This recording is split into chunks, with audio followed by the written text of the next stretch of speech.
It's 4:02 p.m. Calling to order Type B Economic Development Corporation and Parks Board meeting. Do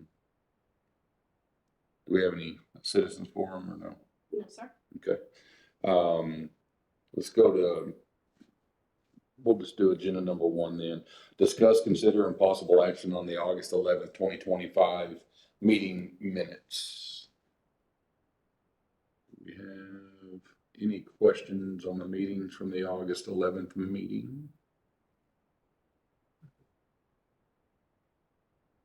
I have no questions. I'll make a motion to approve as presented. Second. We have a motion to approve the meetings from August 11th, meeting minutes from August 11th meeting. All in favor, raise your hand. It's unanimous. Approved. Okay, agenda number 2, discuss, consider, and possible action regarding support and funding assistance for improvements to the Joshua Animal Shelter. Here he comes. The man of the hour. Sorry. Crisis going on in Keene. I'm trying to. Oh. Just enough not to help. It's just on minutes. So we're on, we approved the minutes, Mike, and we're on agenda item number 2, discuss, consider, and possible action regarding the support and funding assistance for improvements to the Joshua Animal Shelter. What? Did you want to come here? You can text me. No, I don't think so. I mean, if something comes up, we need to we'll call them. So I guess what we're, and I'm still, here's what's happening. The animal shelter, as most of you guys know, is in kind of a bit of a interesting position because we know that the path of the underpass is going to take out the shelter for TxDOT. So we know that. What we don't know is exactly when. And so through some lobbying work with Helen Kerwin and Senator King and the Council of Governments, utilizing some contacts there. One of Burleson council members, Victoria Johnson, her name now, she used to work for Congressman Chet Edwards, so she's pretty well connected with that. We've known her for years. She now chairs the Council of Governments board, and then the chair of the Transportation Committee is Rick Bailey, who's a county commissioner here. So we had some heavyweights in the room. We got to sit down with Michael Morris, who's the director of transportation for the North Central Texas Council of Government, and highway money flows through the Council of Governments. He believed this project actually was already done from what we found in the meeting, was very irritated to find that TxDOT had put it off because of funding. It was fully funded 10 years ago. So he is re-engaged and has directed them to TxDOT to move up the dates. We haven't seen what those are yet. I still think we're a couple of years away from seeing any real movement, but it is back on the conversation block and almost to the point where acquisition will be the next phase. So I think we may still have 3 or 4 years there. They're in pretty desperate need of some repairs now. We were able to budget half of that cost of $20,000 in this year's budget with the plan that we're going to try to do a fundraiser to help make the other half. They need about $40,000. We added a little for contingency. Their goal is $25,000. We've had some raised now, and we're looking at a variety of options and donors everywhere from local businesses to individual stuff to staff donations to just a lot of different ways to raise the money. And one of the things that came up was the potential for A and B to contribute something. And so we've been looking over, I was looking at some stuff that Marcy gathered up today that, and then some stuff that we've gotten from the comptroller's office, and then some stuff that the city attorney sent me today that I haven't got completely read through yet, making sure that it is an allowable expense. And depending on where you read, The question we have. yeah, it may or may not be. If you look at individual EDC stuff, there, although it talks about infrastructure and certain things, it doesn't. Does it come out and say animal facilities? No, it doesn't say that, but it talks about infrastructure and other improvements to city-owned facilities. There's another chapter in code that the city attorney sent me today that I have not read through yet. And then Alice got some stuff from the comptroller's office that indicated that it is an allowable expense. But I went ahead and decided to leave it on the agenda to talk about. If y'all decide to do something, we will only spend the money once we've completely vetted, got all the I's dotted and T's crossed before we do it. Because I'm not interested in doing anything that gets us in trouble, nor is anybody else. And so we were going to pitch that if it's something that you guys wanted to consider. Basically, it's going to be to redo the outside kennel areas. Right now, there's pens, they're covered. The problem is gravel is the floor of it, and it's hard to clean up urine and feces out of gravel, as I'm sure you all know. So the new plan is to concrete that stuff, take it all down, move them, add a few to it, and concrete the stuff so that they can put the animals out quicker, easier, where all they got to do is wash these areas down into the drain, into the sanitary sewer system, and problem solved. But it's a lot of concrete. I think it's about 20, I forget the number of it, quite a few kennels. But that's the only place they can put them while they're trying to clean up inside. And so it'll give a little more area. It'll give some open space for them to run around in a little bit, so they're not caged up all day. So it's kind of reworking that whole back area. And so Are they also going to be changing the fence? Because I know they wanted to make it. we've got pictures of what it is now. You can see all that pea gravel in there. It's just almost impossible to clean that stuff up out of there. This is what was shown to the council during the budget workshop.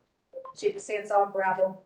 So the dog is sick. There's no way of getting it all out. And so, of course, they got horrible drainage. That's why they reported it. And then this is the proposed concrete. I believe the plan is they're going to reuse the metal roofing stuff. All that's going to be taken down and moved. And the fence panels may too, because most of those fence panels are just panels. They're not actually set in the ground. So a lot of that will be moved out of the way. I think they're going to try to get them kind of. Is there, so knowing that that building's gonna go away in a couple, 30 years, whenever, is there a way to set up a semi-temporary kennel that can be moved to the new place as opposed to putting up fence in the ground? Like, I mean, Well, the only thing that'll be in the ground here would be the corner posts that hold it. Most of the dividers, I think, are just panels. I was just trying to think, think, instead of throwing good money at bad, that's gonna be trashed in a couple. yeah, I mean, and when I say,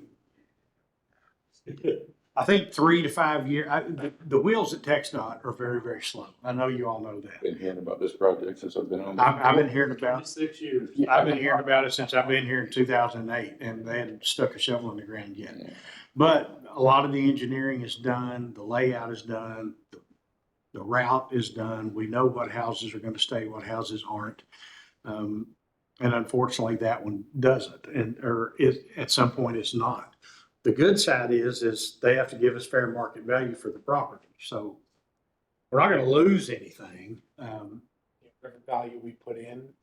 Yeah, they'll pay us for. Yeah, they'll have to pay us that, but we're just not ready to pull the trigger and build a new one just yet, because there's some other needs that are a little bit ahead. Right now, as far as new construction, my focus is on the police department.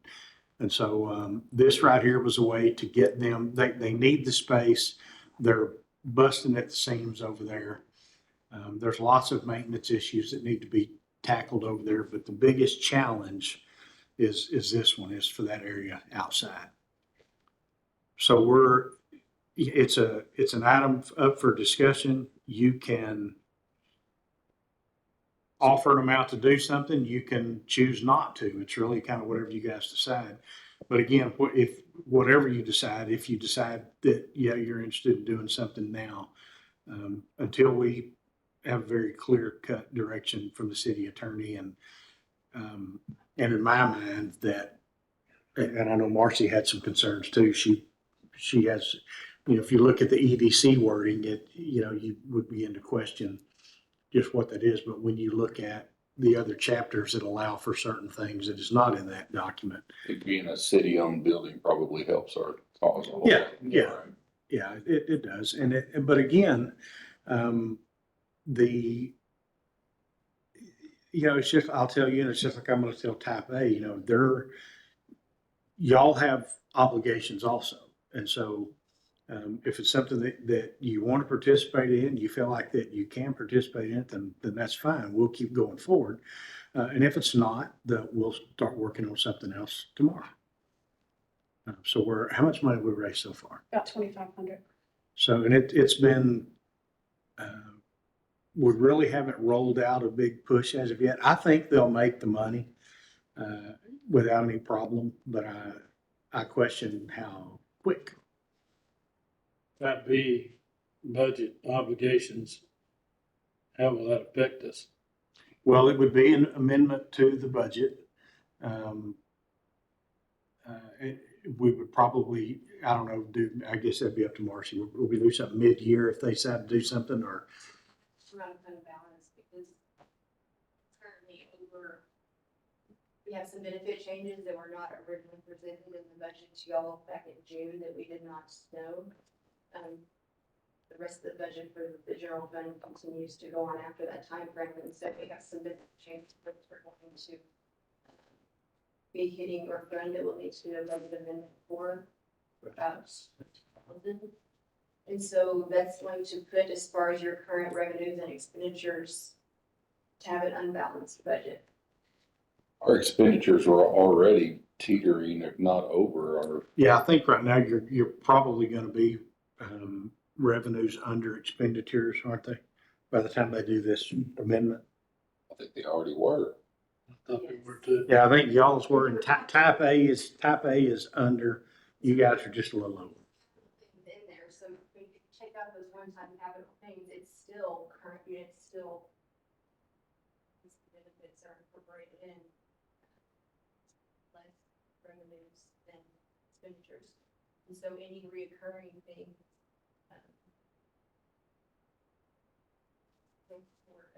really can't afford to do those recurring things. Capital to dip into fund balance is different, but you don't have a budget that's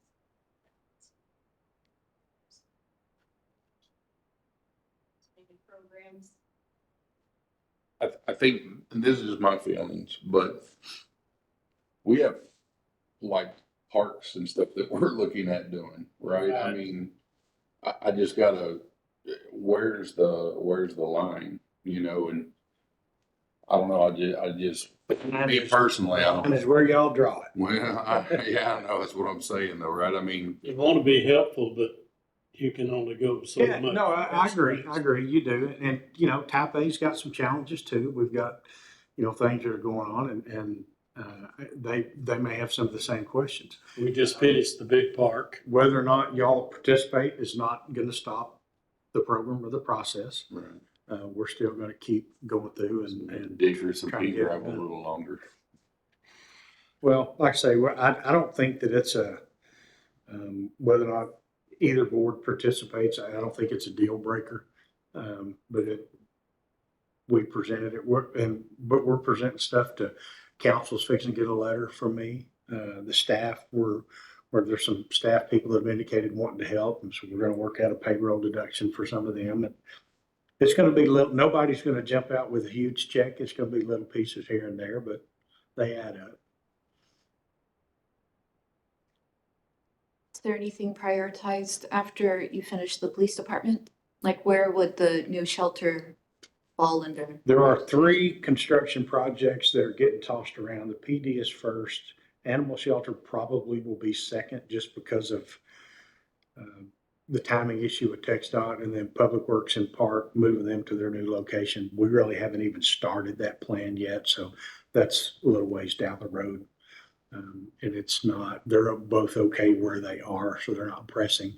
The animal shelter is going to be the next challenge after the PD. And I don't know how long it's going to take to, you can do all this stuff with money, but you got to be a little smarter when you don't have it.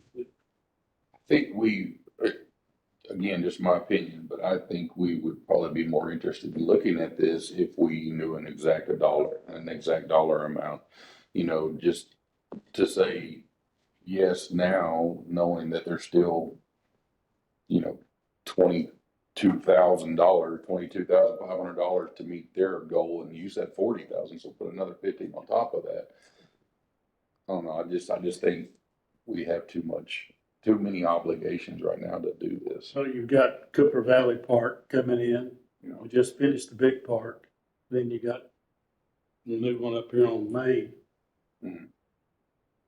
So It looks, it's gonna be stretched out pretty good. it looks like we're being asked to consider providing 5,000. Is that the number?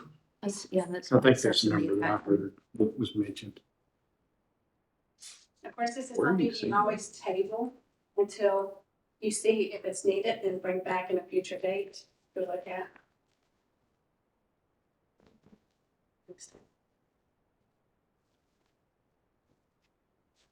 Did Tommy come up with that number, or did y'all do it? Okay.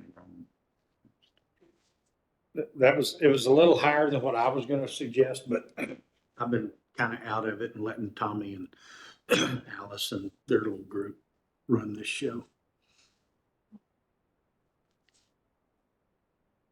I think we should table this. I don't think this is something that we should consider.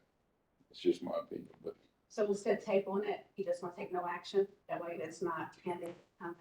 If you take no action, it can be brought back up next month. Yeah, but if you table it, that's just table it to another meeting. Right. So It'll- no action would be better in my opinion than, yeah. Does everybody agree with that? You want to, Take no action today on this, and then it can be brought back up at a later meeting. yeah, I mean, I'd like to hear more about after Mike finds out from the legal team. That, and I'd like to know what their budget is Yeah, and what our proposed spending is gonna be. Yeah, because I don't think we've seen a financial, we didn't see one last month, No, and maybe not the month before, so. Now they'll start, well, and this time, but I think the timing for having to post meetings now, we're having to make some adjustments on when numbers come out, because we don't always have them ready, and now we have to post 5 business days, or It's 3 business days, not just 5. With the new law, it's gotta be posted 3 business days prior to the meeting, excluding holidays, weekends. And so like this month, I think had to be posted September 2nd. Could we not Ideally, even we don't see, have the financials. could we not see last month's? I mean, like this, So I've already got one for next month. August. It's just a month delayed. I didn't think we did. yeah, If well, I you need knew. it last month, put my email them to me. Well, I'll entertain a motion that we take no action. There's no motion. No motion needed? Okay. We're good. I'm not gonna get a second either, but I'll second what you said, Luke. All right. All right, Number 3. lost my sheet. Sorry. Discuss, consider possible action on a request to add public park within the Wildwoods, wait, is that? So, Wildwood Edition, sorry. Wildwood is a neighborhood that's down at the end of Main Street, fairly new neighborhood, 3 years old, 4 or something. And they've got some open space out there that's just green grass with a little sidewalk around it, and not much happening. So they approached Johnny Waldrop, the HOA out there, asking if we were interested in partnering with them to put together just a little pocket park, so to speak. I have not been able to sit down with Steve yet and take a look at this, but all we're talking about is a bench or two that I think we have that we pulled from the other stuff that was replaced in the park. Might be able to do some of that and just kind of take a look at some options. They know that I explained to them we were already working on Cooper Valley, and that was probably going to be the next option. I don't even know that that's something we can do. And again, I've not had time to visit with Terry about it either. This would not be property dedicated over to us. It would be property that open space that they're required to have in their development agreement. And so it would be just I don't even know that an interlocal is the right word because they're not a governmental entity. I'm not sure if we can even do it. But I would think here that if there's interest in taking a look at it, then I'm happy to do all that. I think the expense to us wouldn't be huge. But we haven't worked out things like who's going to mow it, who's going to maintain it. I know it's irrigated. I'm not interested in taking over that water bill. So I mean, there's some things that, and they're open to any options. Just if we have any interest in doing anything, it's not a huge deal. It's just something they came up with just to do something with it because it's just kind of Did opened the up. developer not donate land for a park? The developer, Or he paid money in paid lieu money of, instead, yeah. yeah. And that is money, that is an option. If y'all did want to do something, some kind of a playground structure, that money is available to y'all to use for that. But I don't think it's big enough to do much in. I would think maybe, I don't even know. They'll have to do some developing. It's just not a real big spot. I think we're probably talking about less than 2 acres. Is it even that much? Or did you look? Yeah, it's it was 2.6. Okay, so it's not a huge area anyway. There wouldn't be any parking. It'd be street parking. There's already street parking challenges out there in that neighborhood because of they've got a shorter setback than some of the others.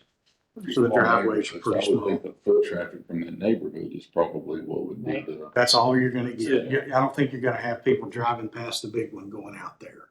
So we were thinking about, I mean, what I was thinking about was a couple little benches, maybe a few little things for small kids, toddlers to play on while people sit out there and watch them. Maybe a picnic table and pavilion at some point, but But we would be, or the city would be responsible for maintaining it. So like you said, mowing and trash cans and all that. well, I don't know, but possibly. I mean, right now they have a service doing it.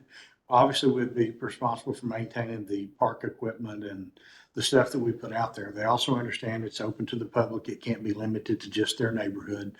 That was one of the things they asked about. They're okay with that. But again, I don't think you're going to see people driving past the big one going to that one. It's going to be people that are walking in that neighborhood, I think. It's going to be foot traffic.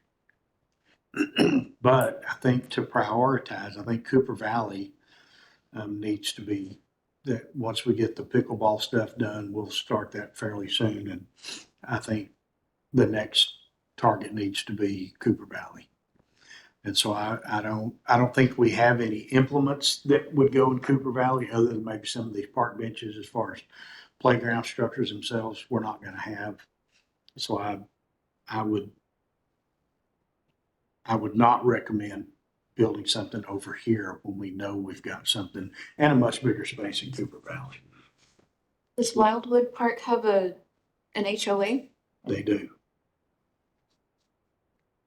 Can we use the developers' funds that they paid in lieu of to buy the park equipment and then donate it to the HOA? I don't know that we can do that. I'm going to say we probably can't do that. We could use that to build the structure with to put the stuff there, but I think we'd have But to it still belongs to the maintain city. control. And again, I want to be clear. This has not gone through Terry yet. He may say we can't do it and this be the end of it. I just have not got that far. It's on my list to talk to him about Thursday. Might end up like that one down there, Joshua Meadows on their entrance going in there. Yeah, they've tried to give that to us 100 times, but there's a, Going into the entrance, going into Joshua. out there on the Meadows. right where their entryway sign Right is. inside, that open space in through there. yeah, I've seen That was donated as a park 15, 20 years ago. Well, that was their intent. It never got done. Never got voted in because we wouldn't Yeah, it's not there. donate it to the city, but we They wanted to wouldn't give it to the city for us to take care of, but we can't put anything on it because there's several gas lines that run right underneath it, so we can't build anything on the it. permanent structures. You know, So, and what we're getting on the backside is much bigger. I think was it 11 acres? Yeah. Yeah, so it's a much bigger. that's much bigger part. So I would, I mean, if you're interested, well, I'm probably gonna go through the motions anyway, just because Johnny brought it to us. And I told him I'd get him the answers. The timing is not great for this. And especially, what Mark was saying now, because now you're talking about using fund balance to do that. And you can only go to that well so many times. And park equipment is not cheap, as you all well know. Well, You no. know, So that's what I was gonna ask. We don't happen to have like just extra farm or park equipment that we pulled down from No. something else. There's some benches, maybe some picnic Benches. tables. Yeah. But that would be it. There's no slides, swings. Most of that stuff it just got damaged getting it out of the ground. Oh, I bet, yeah. So and nothing is public work proof. So Right. so me personally, I'm more interested in this than I am the dog shelter. Just because I think this is more our speed, right? But That's for humans. yeah, well, I'll go ahead and I'll shoot something over today to Terry, just getting his initial response. But there's probably as good a chance he's going to come back and say we can't do this as there is that he's going to say yes we can. Not unless we own the property. I don't know that we can plant. It's like putting city-owned equipment on private property. You just, unless it serves a public good, and there's a bad result. 26 acre park a half mile down the road, I don't know that we can get, it may be a stretch to get there. So can we follow up with this next month then after you get Sure. some answers? Yep. I think that'd be better. I mean, if we could throw a swing set and a seesaw and some benches in there.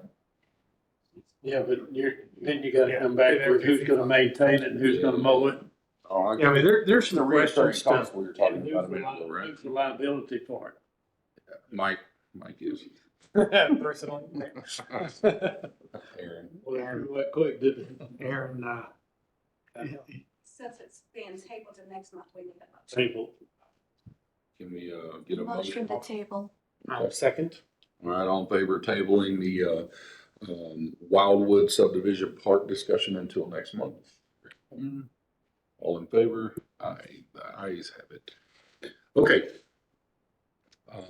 Discuss, consider, and possible action regarding financial support to the Joshua YMCA for the development of new youth programs. so we have the YMCA folks here to kind of give you what's going on down there at the Y and see if there's some things we can do to help. You're up, brother. Give a little presentation. So good afternoon, everyone. My name is Bill. Good afternoon. And I'm here with Amber, who's our branch director Yes, sir. there at the Joshua YMCA. Thank you guys for allowing us to make this presentation for you. If you've heard wild accusations about a guy who looks like me going around asking all the businesses for money, that I can verify that that's probably accurate, and you can count yourself part of that club now as well, I suppose. So we do want to share with you some of the things that are going on with the Joshua YMCA. From the position where we closed during COVID up until now, those past 3 years have been a bit of a struggle, but we're kind of getting our feet back under us, and we're beginning to reinitiate some of the programs, especially some of the youth programs that we were doing before. At one point, we kind of shrunk back and regressed back to the point where we're pretty much just a fitness center. Amber came on board a little less than a year ago. I picked up the branch a little bit before that as one of my responsibilities. And my main goal, and Amber's main goal, was to begin doing these things again that the Ys have done in the past for youth programs. So there's nothing wrong with being just a fitness center, but we also want to be a part of it that we're in as well. So if you want to go ahead and do the next slide. So we'd like to take a little bit of time to share the overall Joshua community YMCA impact, new programs, and recently introduced community events. And we are also looking to secure some short-term funding solutions and collaborations that will continue to grow our community. Go ahead and do the next one. Here are some things that we've been working on recently. Just a little bit of the community impact we have. Joshua YMCA serves about 6,000 members and program participants in our community. Those are folks who come to work out, maybe come to the classes, come use the pool, play soccer, youth sports, take swim lessons, things like that. We serve seniors by offering what we call a distinct program for them called Silver Stakers, which are classes designed just for active older adults. Modifications to different exercises and group exercise classes and things like that that are designed specifically for seniors. As we all know, that's a growing demographic population that needs to be served a little bit differently than some of the other demographics we serve. We provided 131 swim lessons this past summer, which is really a valuable service to our community. Being safe around water is essential for folks of any age. Texas is the second highest state in drownings in the United States. One of the surrounding counties here, Tarrant, is the second highest county for drownings and the second highest in state for drownings. Tarrant County. That's just kind of an important or a standout statistic. One of the leading causes of death, it's the lead one.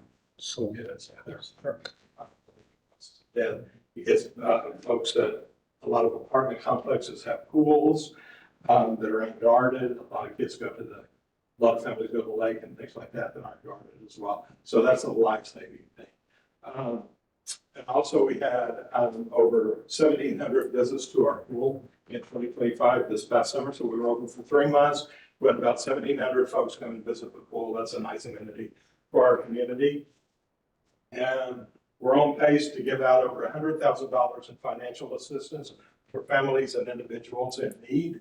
So the way that works is the Y has always had the philosophy that if you want to participate, if you're a kid that wants to play soccer or go to camp or take swimming lessons, or you're an active older adult that wants to come and do classes, that you're in a season in your life where you may not pay the registration fee, we still want you to participate. We want 0 barriers for participation.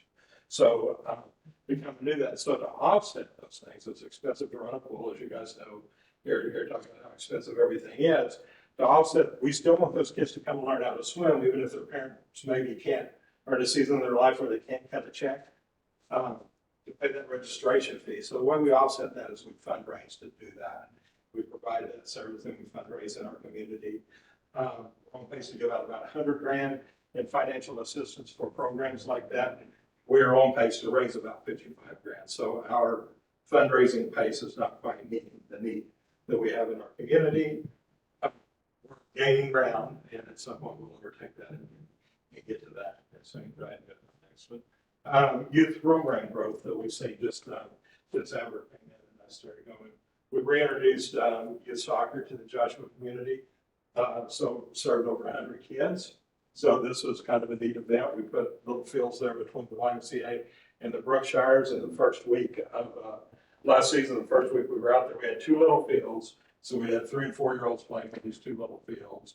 And Amber and I were at the game when we started and just kind of went around and did a loose head count. There were 150 people watching the game. So there were about 30 kids playing and 150 people just there. So families, so there were 5 people, parents, grandparents, siblings, for every kid that was playing soccer. So I know the guys at McDonald's Love that. Remember the game was over, they got Brookshire, probably like that. Love that effort. But that's a program that went away. We weren't doing that. People could still go, you could go to Cleburne or Burleson or somewhere like that and still play soccer. But it's nice to have that in our community. It's nice not to have to drive 30 minutes to play a 40-minute game. And it's also nice, I think, to have those families in our community when they finish it, they're going to go out to lunch or go shopping or something like that. Have it, they're playing. We introduced a program that we call Parents Night Out, which is a monthly program where parents can drop their kids off, go do what they ever want, go do whatever they want to do. And then we have a program there for our kids for a couple of hours to do crafts and things like that. Kind of a nice service for the community. Provided 11 weeks of summer day camp this past year, which again is a need for our community, and our community showed us we have that need. When our kids aren't at school, there are families that have a need for summer taking kids during the summer, during business hours during the summer. So we have 11 weeks of summer camp. We introduced that, and again, something they've gone away that we're doing again.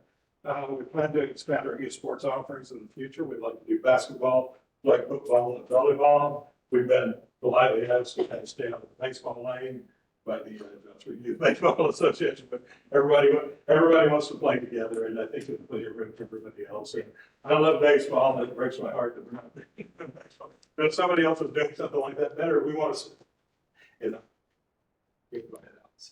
Go to the next slide. These are some signature events that we do. We do a Moo Bash every year where families can come and do a safe trick or treat with us. We have a nice Easter egg hunt, which they have a bunny trail where the kids can kind of go down and get their Easter eggs when they're doing that. Healthy Kids Day is a day of games and opportunities. A lot of vendors kind of come out and to support us. Texas Health and people like that come out and present programs. And Splash Day, which is what we kick off our pool opening. Members come out and participate in community events and cook out and things like that. Okay.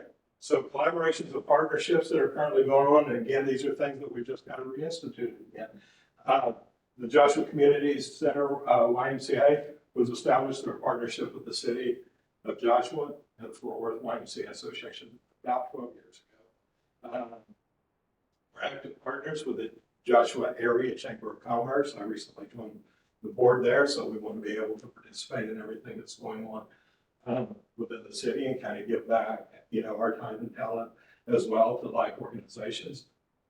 We have a partnership with Texas Health Resource, which comes in and does diabetes prevention and blood pressure checks for folks in the community, so they can come up on those days. We advertise that they come up on those days, and the professionals from GHR comes out and does that.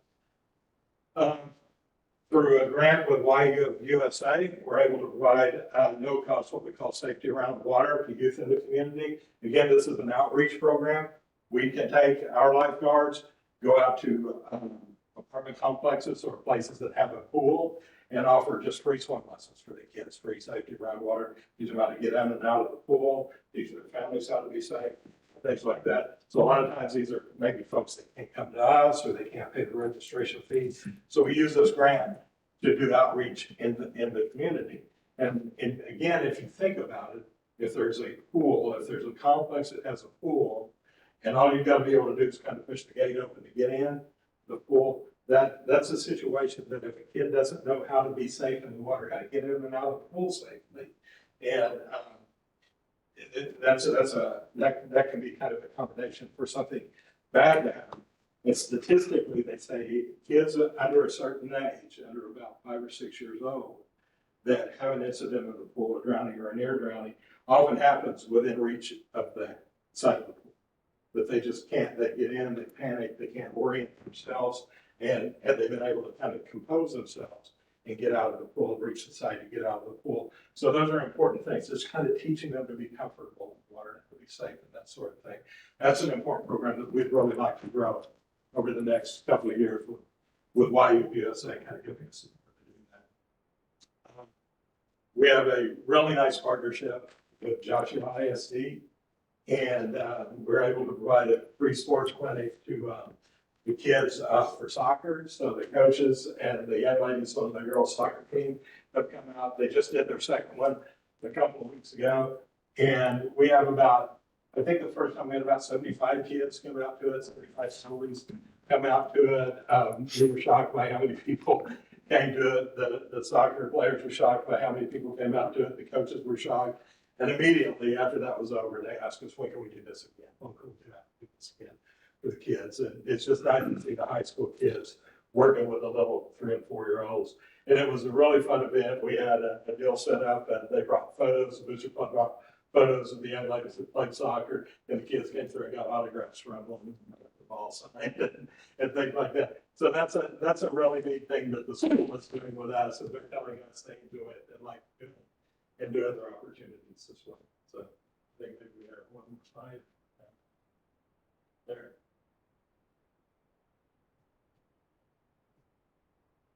Okay. So yeah, that's what's going on at the YMCA. I appreciate you guys letting us take some time to present this to you. I'd like to offer you an opportunity if you have any questions. So right now, this YMCA is part of, a larger association, the Fort Worth YMCA. I think there's a ton of opportunity. Right now, we are operating at about $100,000 loss annually for this YMCA, keeping it open and keeping these programs going. We're narrowing that gap, and I think the future is very, very bright. And, as a 501c3, obviously, we want to get to that point where we're above ground. But we are seeking some funding assistance, and if the city is in a position, or Parks and Rec is in a position to provide that, we're seeking $15,000 from this board and other entities. Short-term financial assistance while we kind of continue to increase our fundraising and just become a little bit more effective operation. I think we're doing a lot of good things. Doing these things can be kind of expensive. And, we employ a lot of especially young people in the area. We want to keep doing this and keep growing in the community. Do you guys have any questions for us? Yes, I'd see you October the 4th for National Night Out. Yeah, that's always a big hit. Yeah, we're always happy to do that. And honestly, we're really looking for whatever we can do in the community, anything like that. It turned out real well last year. What's that? It turned out real well last year. Very nice last year. So Hopefully again this year. yeah, I think so. Rough estimate of your membership, like you say you have 6,000 members. How much is a membership at the Y? Well, so there's several different ranges in the membership. So there's a team membership, which is inexpensive, and an individual membership, and then a family membership. So we have about 600 members, about 700 for that. And then those range anywhere from the least expensive memberships, $25. $25, and then a family membership, about $85 or something like that. Then that discounts all of the programs you do, like swimming lessons and soccer and things like that that go on. Then we have a number of folks that we serve. So like when we say the membership units, like I may get a membership, and that's one membership unit that I have a family of 4. So we all have one membership unit that we're serving 4 people in a situation like that. And then all of what we call the third party memberships, which are folks that, like a lot of the active older adults and things like that, they're not really counted in that membership as well. And I don't know. Yeah, it goes up and down, but it's basically if your insurance pays into like a Prime or a Silver Sneakers, you're paying your insurance, they pay us a couple dollars per scan, depending on the insurance type. So it's not counted into our overall, like we don't get the revenue from that membership, but we're still serving them. And so. But the number 6,000 is kind of an umbrella number. If you take swim lessons, if you come to parent night out, if you go as a full knowledge. That's Cleveland and Brook. That's not just Joshua. So it's folks from Cleveland, folks from Burleson, Keene. The surrounding area. Yeah. Any other questions? Good. So the contribution would be to offset the difference between your revenues and your expenses, or That's correct. 100,000 annually? That's correct. And so this year's going to land on this. So we're closing that gap. So as big as that sounds, it was worse the last couple of years. And this year, we're having a much better financial year than we've had in the past. Kind of every revenue line we have is ahead of where it's been in the past few years. So that's, really encouraging to see. Expenses are down, as you guys all know too. A lot of stuff, but that's taken up most of that. So it's kind of keeping the financial situation about the same, even though we're performing much better. The real gap is, and it's just back honest with you, yes, we need to do a far better job in our community than we do. And that money is not operational.